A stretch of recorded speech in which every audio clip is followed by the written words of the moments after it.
Hamish to Bretton, Gordon, OBE. You'll know him, of course, as a former British Army colonel, regular on the show, but also a former commander of British and NATO nuclear defence forces and very much involved in the hunts for WMDs in the Middle East. Very good morning to you, Hamish. Hi, good morning. Thank you so much for joining us. I'm going to put the first question to you, is the question that was put to David Lammy, the Foreign Secretary, today repeatedly. Was the US military action against Iran the right thing to do? Yeah, I think it was exactly the right thing to do. And particularly the action that's been described in great detail everywhere yesterday.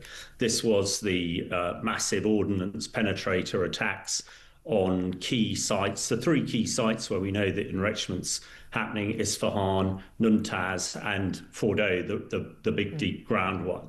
So we know the Iranians told us that they'd enriched uranium to 60%. They told us they were planning to make a bomb.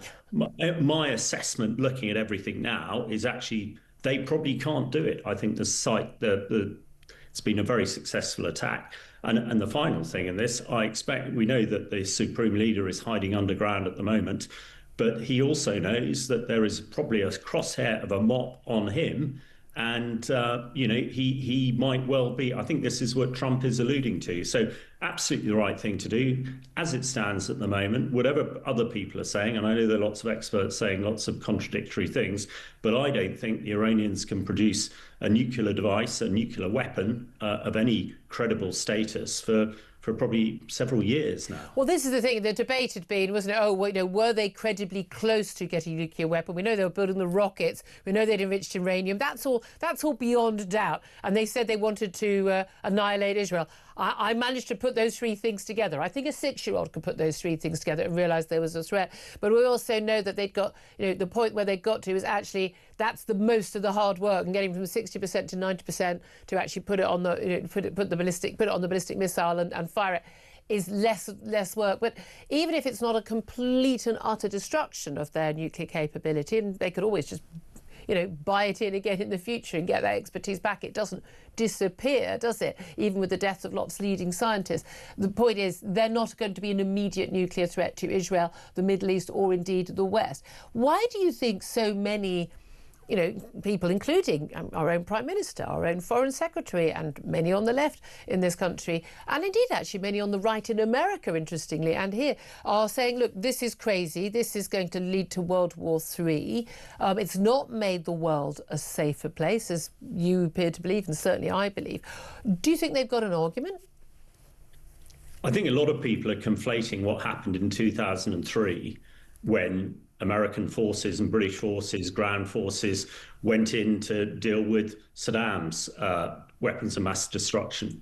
I think we've learned a hell of a lot from this, and this operation shows exactly that we have. I don't think there's any plans of the Americans or the Israelis or the British or anybody to put boots on the ground. So that's what people are conflating it. We talked about my time in Syria when I was really cross that nobody got involved to help there, because unfortunately politicians at the time thought it was 2003 Iraq and we'd get dealt into it, but it was so different. So I think that is what people are making the mistake. And some people are saying, oh well, they could get some enriched uranium and blow it up. Well, not really. I mean, Islamic State tried years and years and years to get highly enriched uranium to create a small nuclear device and never achieved it. So I think this is avoiding those fears about Iraq 2003, and it's really up to the Iranians now to as Trump says, come and talk peace and let's get a peace deal. So I don't think there's any way that we are going to put boots on the ground in Iran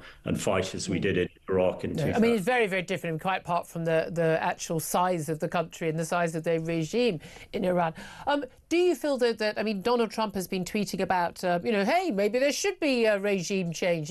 MAGA, he's tweeted, make Iran great again. Now, this is something that, he's previously said they won't do. Certainly, Britain not talked about. Israel has hinted at. Would it be in our interest if there were regime change, or is it a case of be careful what you wish for? We saw what happened when we toppled Saddam Hussein, when we toppled the Taliban briefly in Afghanistan. We saw the rise of in Syria, of ISIS and Al Qaeda, but we also saw what happened in Libya, the absolute chaos there, the migrant crisis in the Mediterranean, and subsequently for us, big part of that is that chaos and the organised criminals and the warlords taking over in Libya. Should we be careful what we wish for in terms of ousting this regime? Well, I'm not sure. I mean, this is not really my area of expertise, but I've just come back from Syria, where Assad's toppled, and crikey, I know that I was running around there when the terrorists and the others were trying to kill me and the likes, and it is a completely different country now.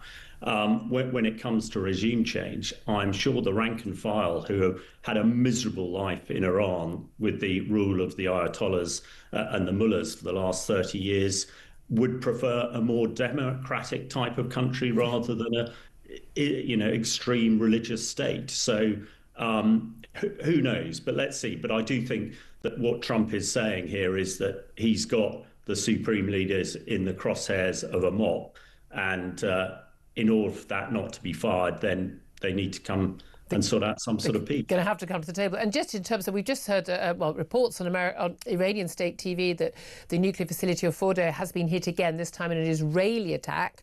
That was, of course, the main target of the US bunker busting bombs. Just talk briefly, if you would, as a military man, about Operation Midnight Hammer, which was an extraordinary operation from the decoy bombers setting off to was it 36-hour round trip for the pilots. Talk us through how audacious this trip was. Well, we've seen some pretty audacious military missions recently. Op Spider's Web, the Ukrainians attacking deep into Russia. Yep. We've seen also the Israeli mission to destroy Hezbollah with the exploding pages. Now, this is on a different level. These are the B-2s, the 7 B-2s that flew thousands of miles, dropped their 14 massive ordnance penetrators, which are phenomenal weapons. But also, it was supported by a submarine firing 76 cruise missiles. We understand lots of fighter jets.